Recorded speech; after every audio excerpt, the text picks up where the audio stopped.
Hello, my dear. Hello, hello, hello, mga my dear Sagittarius. Kumusta mga my dear? Kumusta naman ang ating life? 'Di ba? Kumusta ang ating buhay-buhay, mga my dear? I hope and pray, mga my dear Sagittarius, na habang pinapanood mo or pinapakinggan mo ang reading na ito ay nasa mabuti kang kalagayan. Okay? So, mga my dear, ang gagawin natin ngayon is reading mo para sa iyong March 23 hanggang March 31, 2025, general reading. Para sa mga bago pa lang na napadaan sa ating channel, magre-reminder ako. My dear, ang gagawin po natin ngayon ay general reading. So, hindi po ito 100% na magre-resonate para sa ating lahat. So, please, mga my dear, lower your expectation pagdating po sa mga general reading. Okay? Para po yun sa mga bagong napadaan lang. And welcome po sa ating channel. Pasok lang mga my dear, okay? Maraming salamat din po sa mga abangers natin, sa mga solid supporters natin, sa mga walang sawang sumusuporta, naghihintay ng ating mga upload. From the bottom of my heart, mga my dear, maraming salamat po. Salamat po for the unconditional love. Maraming salamat po talaga. Okay, my dear, so let's go with your reading. Reading mo para sa yung March 23 hanggang 31 ng March. Let's go tayo, my dear. 8 cards, my dear, ang ilalatag natin sa ating table. Walang baraha lang, my dear. Huwag natin masyadong habaan ang reading. 8 cards, okay na yan. Cut na natin into 3. Bawat card na lalabas, paliwanag kaagad. Let's go, my dear. Sagittarius. Uy, ang bilis. We have here the energy of the tower. Okay? Tower is energy na parang may gumugu. Alam mo, my dear, ang masakit sa tower is something na parang antagal mong binuo, na dahan-dahan naguguho. Yung tore ba? Tore, kaya nga siya tinawag na tower kasi tore. Tapos yung tore na yun is kinidlatan. Dalawang energy to, my dear, papaliwanag ko ng sobrang detalyado. Yung isang energy, my dear, is posibleng something na matagal mo nang pinagpaguran, something na matagal mo nang binuo, and then hindi pala nag-work. Okay? Posibleng relationship, posibleng trabaho, marami kang posibleng matagal mo nang pinagpapaguran, matagal mo nang binubuo, pero this is energy ng March 23 to 31. Na marirealize mo na, teka, magta-tower to. Hindi na to mag-work. Okay? Yung isang energy is relationship. And kung matagal ka na dito sa channel na to, alam mo naman, my dear, na as much as possible, hindi talaga ako nagpo-focus sa relationship. Pero dahil kasama dito sa card na to ang relationship, sige, ipapaliwanag ko. Medyo ilalapit ko yung card para makita mo. Kung makikita mo doon, may nakasabit. Ayan. Kung di ako nagkakamali, lalaki yan. And kung makikita mo sa bandang baba, merong nahuhulog. Ayan. Parang babae ito. Okay? And this is a house. And hindi maganda to, my dear, sa loob ng relationship kasi parang nagkakaroon ng lamat yung relationship. Once again, hatiin natin ang relationship. Relationship na as in karelasyon mo, asawa mo, boyfriend mo, girlfriend mo, and relationship sa family and friends. Bahala ka na kung saan mo i-resonate itong reading na ito. Okay? But first card mo is a tower. Hindi to maganda. This is not a good card. Para lumawak yung reading natin, my dear, dagdagan natin siya. Parang nagbibigay siya ng energy na parang nanganganib, anytime pwedeng masira. Parang ganon. Or nagkakaroon na ng lamat. Okay, we have here the Six of Pentacles. Okay, my dear Sagittarius, pakiramdam ko walang give and take na nangyayari. Merong energy na napapagod. Okay? And dito sa energy na parang napapagod na walang give and take, ayoko sabihin, my dear Sagittarius, na ikaw lang to. Okay? Posibleng ikaw lang to kasi reading mo to. Pero posibleng yung kabilang energy din, napapagod. I think kaya nagkakaroon ng tower is una, issue sa pera because this is Six of Pentacles. Pangalawa, walang tulungan na nangyayari, my dear. Merong isa na nadidihado. Okay? Posibleng ikaw, posibleng kabila. Lalo na kung sa relationship to, my dear. Okay? Meron nakakaramdam ng drain, ng pagkapagod. Okay? Once again, reading mo to, posibleng ikaw. Pero hindi ko kino-close na pwedeng partner mo rin. Okay? Posibleng yung partner or posibleng somebody around you, somebody that is close sa'yo, ang nakakaranas din ng drain. Ibig sabihin yung connection ninyo ay hindi nag-work. Kaya nagkakaroon ng tower. Okay? Posibleng kasama sa bahay. Posibleng karelasyon. Parang hindi nag-work. Ang nakukuha ko kasi, my dear, is parang nagkakaroon ng lamat dahan-dahan. Tapos anytime pwedeng masira tong connection na to. Nagigets mo yung energy, my dear. And yun yung pinaparamdam sa'yo, my dear, ng 23 hanggang 31. Na, teka, parang may something. May nangyayari sa connection. And parang nararamdaman mo na hindi ko ba alam kung natatakot ka or parang nararamdaman mo lang siguro or nafe-feel mo lang, my dear Sagittarius, na magta-tower to. Mag-e-end tong connection namin. Okay? Parang ganon. Six of Pentacles is may kinalaman sa giving, sharing, baka hindi ka tinutulungan, baka walang give and take, di ba? Nabanggit ko na kanina.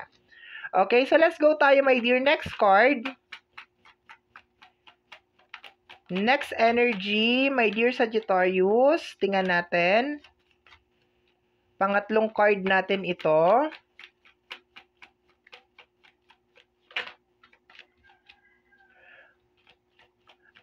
Isang energy din na nasasagap ko, my dear, is posibleng kinakailangan ng change sa tahanan. Kinakailangan ng pagbabago sa loob ng tahanan. Para hindi siguro matuloy yung tower moment. Okay? Kasi bigla siyang pumasok sa akin. May kinakailangan baguhin sa tahanan. May kinakailangan mag-change. This is the energy of the World card. Pakiramdam ko talaga may napapagod. Baka ikaw to, my dear Sagittarius, kasi reading mo to eh. Okay? Parang may napapagod. Okay? The Two of Wands. The Two of Wands is more on decision making. Okay? So, baka hindi ka rin makapag-decide, my dear, sa week na to. Medyo magulo. Sige, dahan-dahanin ko to, ha. Kasi, pumasok sa akin, my dear, nauna kasi to. Sabi ko, sino ba ang napapagod sa kanila? If you are dealing with earth sign, Taurus, Virgo, and Capricorn, napapagod sa'yo ang mga earth sign. My dear Sagittarius, pagod na pagod sa'yo ang mga earth sign. Bakit ko nasabi? Kasi nauna to. Okay? And then, ikaw to. This is energy ng Wands. Okay? This is more on parang nahihirapan ka mag-decide, my dear. Meron ka rin gustong gawin. Pero nahihirapan ka mag-decide. Purong sulong yung energy, my dear. Yung energy ng World card, hindi naman to. Ang World card kasi is completion. Okay? Completion. So, pero it's given some parang ending na energy. Okay, continue tayo sa reading, my dear Sagittarius. Next, panglimang baraha para sa'yo, my dear. Uy, the Lover's card. Okay, posibleng sa loob ng relationship or somebody that you really, really love. Alam mo, my dear, nakukuha ko dito na pwede pa naman ma-save to eh. Pwede pa naman maayos yung connection, yung relationship. I just think kinakailangan lang talagang mag-usap. Naniniwala ako, my dear, na lahat ng bagay nadadaan sa magandang usapan. Okay? So, kung mapag-uusapan lang to, kung ano yung issue, and once again, sinabi ko kanina na parang kinakailangan ng change sa loob ng tahanan, sa loob ng home, ng house. Kinakailangan ng change, okay? Pero sinasabi dito na kung ano itong magta-tower is connection mo sa isang tao na very, very close sa'yo. Okay? Dahan-dahan na siyang nagkakalamat. Okay? Nagkakaroon na kayo ng mga issue, hindi mo na nagugustuhan yung mga ginagawa niya, meron na mga energy na napapagod, posibleng napapagod siya sa'yo, pero hindi niya alam, napapagod ka na rin siguro sa kanya, mga ganun na energy. Next is the Three of Pentacles. Posibleng walang tulungan na may kinalaman sa usapin ng financial, my dear. Ayoko sisihin ka, ayoko rin sisihin siya. Basta ang nakukuha ko lang dito is pakiramdam niya parang hindi mo siya tinutulungan, pakiramdam mo rin parang hindi ka niya tinutulungan. And ito siguro yung kinakailangan yung pag-usapan. Kasi parehas to Pentacles, my dear. Okay? Sabi ko nga kanina, may kinakailangan magbago sa loob ng tahanan. Lalo na, my dear, sa paghawak ng pera. Okay? Sa pag-release ng pera, my dear Sagittarius, merong kinakailangan talang magbago. Okay? Or meron kang kinakailangan baguhin, my dear, sa paghawak mo ng pera. Kumbaga parang nakukuha ko ngayon parang hindi lahat obligasyon mo na tulungan. Hindi lahat, parang gano'n na nakukuha ko. Parang yung pera is hindi masyadong na-manage. Wala sa control yung usapin ng pera. Okay? Next na card, my dear Sagittarius, is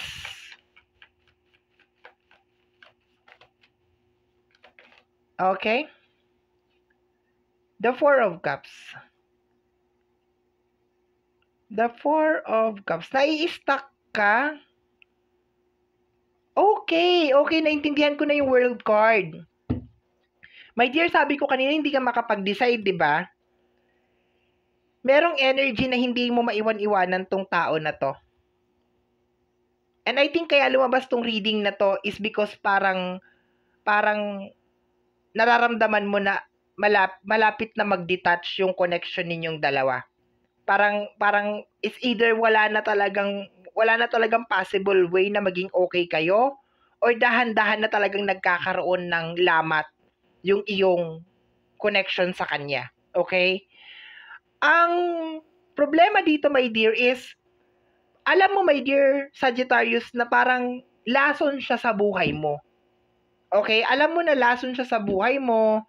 Alam mo na balakid siya sa buhay mo, but alam mo, my dear, na mayroon siyang nagiging effect sa buhay mo. Okay? Pero hindi mo maiwasan na inumin yung lason na yun. Okay? Nagigets mo yung ibig kong sabihin? Kung sino man tong tao na to, na masyadong tao or energy, ayoko kasi gamitin madalas yung energy ng tao, energy na to, somebody that is really, really close sa'yo, my dear, somebody na malapit sa puso mo, pakiramdam ko, my dear, kahit may lamat na yung connection nyo or may something na sa connection nyo, parang nahihirapan ka pa rin, my dear, talaga na tanggapin na hindi mag-work tong connection yung dalawa. Remember, meron kang two of wands, hindi ka makapag-decide. Hindi ka makapag-decide, my dear. Okay? Sabi ko nga din sa iyo kanina, pakiramdam niya, hindi ka nakakatulong sa kanya, pakiramdam mo, hindi ka rin nakakatulong sa kanya. Pakiramdam niya, niloloko mo siya, pakiramdam niya rin, alam mo yun, parang, para saan pa, na ano kayo, di ba, mag-separate na lang kayo ng ways. Last card, my dear Sagittarius. Last card para sa'yo, my dear. Tingnan natin. Is the Eight of Wands. Ang Eight of Wands is energy na mabilisan ng pagbabago. Big changes, okay? So, and this is also a message of universe. So, gusto mong gumawa, my dear, ng pagbabago, pero baka hindi ka suportado nitong tao na to. Or baka gagawa ka ng pagbabago, pero alam mo na tuluyan na masisira na yung connection ninyong dalawa. So, yun ang pinaka-struggle dito, my dear. Kasi, I can feel na meron kang gustong gawin, pero hindi mo siya magawa-gawa ng dahil dito sa energy na to. Kasi ayaw mo, my dear, na lumaki yung lamat ng connection nyo. Ayaw mo na parang, hindi ko ba alam kung ayaw mo bang mawala siya sa buhay mo. Kahit ganito na yung connection nyo, napaka-toxic na. I can feel na very toxic na tong connection na to. Kasi bakit? Nasagap ko yung energy niya, nasagap ko yung energy mo. Okay? Very highlighted sa kanya yung mga pagkukulang mo. And very highlighted din sa'yo yung mga pagkukulang niya. So therefore, ano tong reading na to? Nagbibilangan kayo? Nagsusumbatan kayo? Nagkokompetensya kayo? Ganun ba yung nangyayari dito? Kung sino yung magaling, sino yung maraming nagawa, maraming achievement, ganun ba yon? Okay? We have here the Ace of Sword. Ang Ace of Sword, my dear, is, kung makikita mo si Ace of Sword dyan, may hawak siyang sword. And meron siyang kinakailangan baguhin. Madalas kong sinasabi, my dear, ang Ace of Sword is energy of sacrifice. So itong week na to, my dear, merong sacrifice na kailangan gawin. And maski saan ang piliin mo, left or right, may sakripisyo pa rin. Subukan mong ayusin tong connection nyo, sakripisyo pa rin. Kasi bakit? Toxic na yung connection nyo. Sabi ko nga, lason siya, my dear, sa buhay mo, na pinipilit mong inumin ng inumin. Kung aalisin mo naman siya, my dear, sa buhay mo, there's a tendency na baka magkaroon ka ng problema dahil baka nasanay ka na lagi siyang nandiyan. Okay? Or baka medyo hindi mo alam kung paano ka mag-uumpisa nang wala siya. Okay? Hindi ko kayang mag-isa. Tama ba yung lyrics ko? Sa feeling ko. Yan yung pinaka-complicated dito, my dear. You know na parang hindi na talaga nag-work yung connection ninyong dalawa, pero parang sinusubukan mo pa rin talagang i-work out yung connection.